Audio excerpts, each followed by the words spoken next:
Assalomu alaykum, hurmatli obunachilar, tinchmisizlar, omonmisizlar? Bugun sizlarga qo'ylarni zo'rdan zo'r udalardan ko'rsatib o'tamiz. Faqat ona bola qo'yda eslarmi yo'q, tayyor bo'g'ozlardan ham ko'rsatib o'tamiz. Birinchi, ikkinchi qo'ringa tuqqan qo'ylarimiz. Bo'g'oz qo'ylarimiz esa birinchi, ikkinchi tug'ishga yilini to'ldirgan, yarim qilgan bo'g'oz qo'ylarimiz.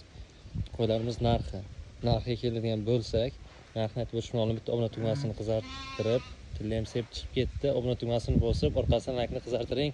Narxlarni sindiraylik. Narxlar. Endi birinchi tug'ishga tuqqan qo'ylarimiz bolasi qo'chqorcha narxi boshlanadi 5.500.000. 5.500.000 to'g'ri eshitdingiz. 5.500.000 dan boshlanadi. Ona bola qo'ylarimiz 8 million so'mgacha. 8 millionga qimmat deyishga shoshilmang. Bolasini o'zini 4.5 millionlik qo'chqor yonida turibdi bolasi. Onasi qatori bo'lgan. Bo'g'ozlarimiz esa 5.500.000 dan boshlanadi. Tayyor bo'g'oz qo'ylarimiz 6.5 milliongacha. Kechki bo'g'ozlarimiz boshlanadi 4.5 dan 5.5 gacha. Kimga qiziq bo'lsa pastga qoldiraman. Aloqaga chiqaverasizlar.